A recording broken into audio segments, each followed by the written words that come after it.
What's up, Taiwan? I'm Eric Gao. Thanks for joining us for the news. Taiwan is still recovering from Typhoon Gaemi, with efforts now focused on fixing transportation links. The state-run Taiwan Railway says repairs on parts of the tracks in eastern Hualien will be delayed due to ongoing heavy rain. And in the southern county of Chiayi, the Alishan Mountain Railway has suspended operations, with many parts of those tracks still buried under fallen trees and broken branches. Both lines aren't expected to be restored until next month. Officials say Typhoon Gaemi broke records with 28 heavy rain warnings issued in just 2 days last week. The storm left 10 people dead and displaced hundreds more. It's not just Taiwan's domestic travel links that have been impacted. Several international ships are stranded in waters around the country, or they've run aground. Now, Jaime Ocon is following this story, and he joins us now from Taipei. Jaime, what's the status of those beached ships? Well, Taiwan's Coast Guard is still racing to recover dozens of people from ships that were beached due to Typhoon Gaemi that made landfall just a few days ago. The latest update shows 8 ships that have all run aground near southern Taiwan. Taking a look at a map, a lot of them are transport ships that are just a kilometer or two off the west coast of Taiwan. Now, that red dot that you see that's a little farther away, that's a 9th ship. That's the Tanzanian flagged vessel with a crew from Myanmar. That ship sunk, killing the captain. There are 4 missing. However, 4 of the people from that crew were rescued later. Now, rescue efforts are still ongoing. The latest operation took place late Saturday night, with all 8 crew members from a cargo ship called the Basia being rescued and now recovering in the city of Kaohsiung. Now, Taiwan's Coast Guard has rescued about 59 people from 6 of the 8 ships that were beached because of the typhoon. But Taiwan still has a long way to go to rescue the other 29 people they've identified as needing help. Now, Taiwan has also deployed drones and ships to keep an eye on an oil spill, but so far there are no signs of that happening. Now, it's important to remember that this body of water, the Taiwan Strait, is an important trade route for transporting goods. But this waterway also has some of the roughest conditions in the world, and those conditions were made worse by the typhoon. We're talking 7-meter high waves and gusts with wind speeds of more than 120 kilometers per hour. So very easy for these ships to sustain damage and potentially sinking, like that Tanzanian ship that we saw. And so now the Coast Guard is just focused on making sure it can recover and rescue those stranded from the typhoon as soon as possible. Eric. Thanks for that update, Jaime. That was our reporter Jaime Ocon reporting live from Taipei on those ships stranded around the country. Now, authorities in the Philippines, they are racing to contain an oil spill near Manila Bay. That leak comes from a tanker that sank last Thursday due to severe weather. It was carrying around 1.4 million liters of industrial fuel. Monsoon rains, strengthened by Typhoon Gaemi, have delayed the Coast Guard's efforts to clean up the oil. If it's not contained, it could be the worst oil spill in Philippine history. Greenpeace and other environmental groups, they are calling on President Ferdinand Marcos Jr. to make the oil and gas companies pay for the damage to the country's waters. Taiwan could boost its military spending by 5% next year. Local news agency, the United Daily, reports that the government plans to spend an all-time high of just over $19 billion on defense. Now, Taiwan's premier is expected to discuss next year's budget with the cabinet later on Monday, and then they'll submit the proposal to the legislature in August for approval. Now, it reportedly includes new spending on missiles and on aircraft fitted with early warning radar systems. It's part of Taiwan's plans to strengthen its military to counter increasing threats from China. A rocket strike that killed 12 children in the Israeli-occupied Golan Heights has worsened tensions between Israel and the Lebanese militant group Hezbollah.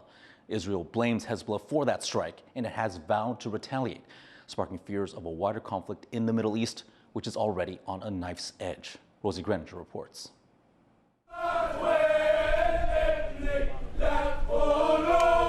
In mourning and bearing photos of the dead, thousands line the streets of Druze in the Israeli-controlled Golan Heights, a funeral procession for the young victims of a rocket strike.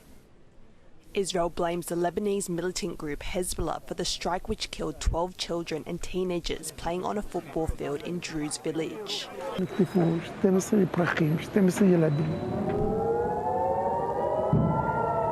A Iran-backed Hezbollah has denied responsibility for the attack. But just hours after the deadly strike on Golan Heights, Israel launched its own hit on Hezbollah in Lebanon.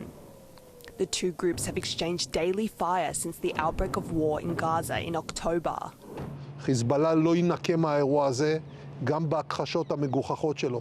הוא ירה את הירי, הוא יישא במחיר, והוא ישלם מחיר כבד על פעולותיו. The United States also laid the blame for the Golan Heights strike on Hezbollah and says it supports Israel's right to defend itself but does not want a further escalation of conflict in the Middle East.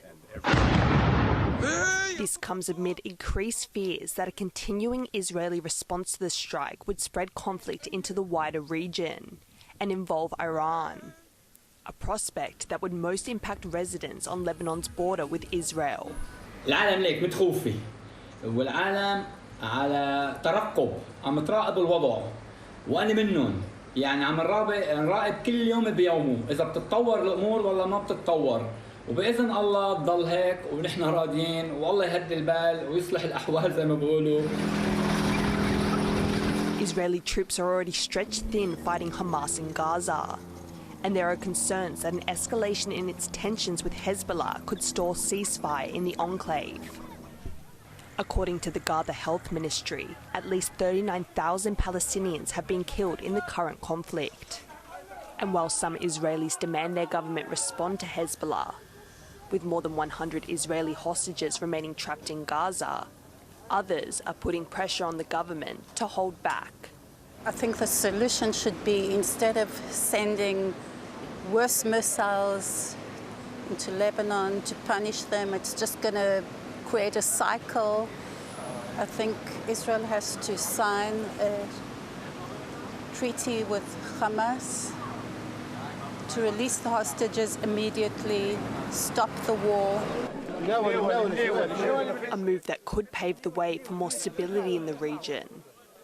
A long-held hope for those now in mourning again, who have had to live for years caught in the crossfire. Dolphine Chen and Rosie Greninger for TaiwanPlus. The U.S. has announced a significant upgrade to its 70-year-old military alliance with Japan. Under this new arrangement, the U.S. military's command post in Japan will be revamped as a joint forces headquarters led by a 3-star general. It will report to the head of U.S. Indo-Pacific Command in Hawaii. U.S. Defense Secretary Lloyd Austin made the announcement with his Japanese counterpart in Tokyo. U.S. and Japanese officials say the upgrade is meant to address the deteriorating security situation in East Asia. They cited threats coming from North Korea and China and those countries' growing relationship with Russia. 中国の対外的な姿勢、また軍事動向等が地域及び国際社会全体にとりまして深刻な懸念であると、こうした認識で一致をしたところであります。またロシアと中国とのさらなる戦略的軍事協力に対します懸念も共有をいたしました。Foreign ministers from Quad member countries are meeting in Tokyo to discuss common security concerns. The officials from the U.S., Japan, Australia, and India are expected to focus on cooperation in areas like maritime and cybersecurity. The talks follow meetings between Tokyo and Washington on Sunday, where the allies labeled China as the biggest strategic challenge facing the region. Italy's Prime Minister Giorgia Meloni has vowed to relaunch relations with China and has signed a 3-year economic action plan. That deal was announced after talks with Chinese Premier Li Qiang and comes just over a year after Italy pulled out of China's Belt and Road Initiative. It focuses on renewable energy and electric vehicles, which are at the center of a brewing trade war between China and the EU, which Italy is a member of. Meloni is on a 5-day visit to China. Venezuela's opposition party says they are rejecting the results of the presidential election. It's in response to the country's election authority saying that President Nicolas Maduro won a 3rd term. The authority, which is controlled by Maduro's party, says that he defeated challenger Edmundo Gonzalez with 51% of the vote.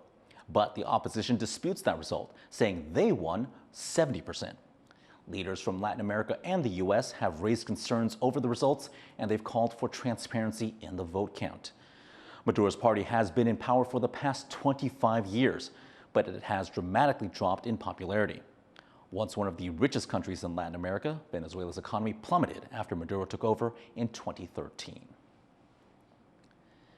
Taiwanese sports fans are excited by what they see as an Olympic victory, but it wasn't in any of the athletic events. John Van Trieste explains. On the sidelines of the Paris Olympics, words that could have caused trouble if they'd been spoken at any of the official venues.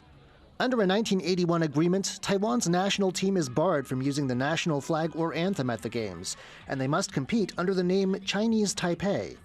China says Taiwan is its rightful territory and does not tolerate anything, even a name, that could imply otherwise.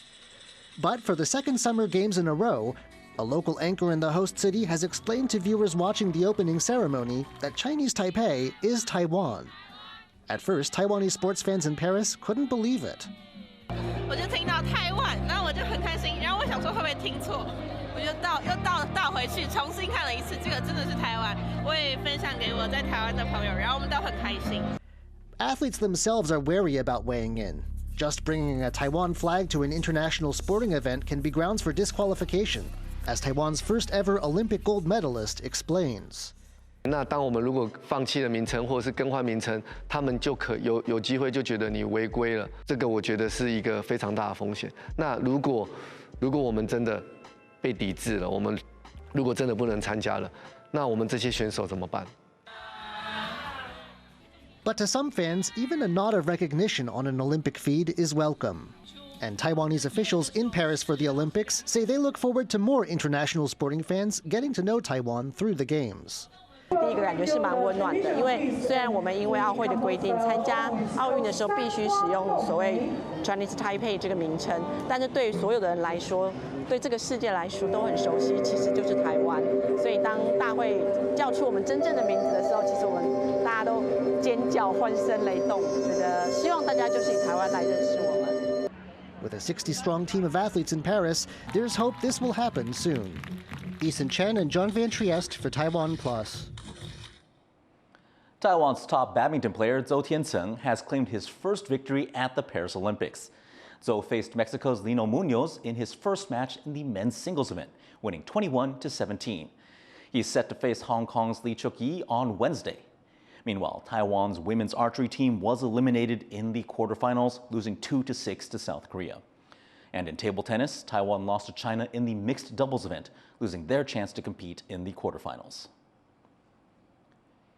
An art center for students with disabilities down in Taichung is offering both new skills and new friends to people who participate. Chris Gorin tells us more. Here at this art center in central Taiwan, students with disabilities are learning to express themselves through art. The center offers classes in areas like gardening and painting, creating opportunities for social and creative interactions. 障碍者不是只有这些工作而已，他们有其他的选择。这些孩子是他们喜欢画画。 喜欢艺术方面的，喜欢陶艺，那我们是不是有机会像一般的一样？我喜欢写什么东西的时候，我可以进到那个地方去写。那我们这个平台就是让他们能够适应下来，然后慢慢来，慢慢来这样子。 Parents say the social element of the classes is as beneficial as the art itself. 最的改变，它是群聚的生活，对不对？让他有群聚的生活。 那这边老师也蛮会照顾的，然后再来呢，他在跟同学学习之中，能够学到更多的东西。 The center not only teaches students how to create art, but also how to sell it, giving members of the public a chance to buy the pieces and support the students. 餐饮市集等于是他们卖了一些他们自己的东西嘛，他们可以赚一点小钱这样子。有成就感。这个市集对他们来讲是非常有成就感。那我们看的，我们家长也都非常欣慰嘛。 Centers like this one give students with disabilities the chance to overcome their creative challenges. But in the process, they can also make friends and maybe even a little cash. Joseph Wu and Chris Gorin for TaiwanPlus. Thanks for joining us for What's Up Taiwan. Finally, check out these endangered North African gazelles being taken to an island in Libya for protection. I'm Eric Gao. Take care, and we'll see you next time.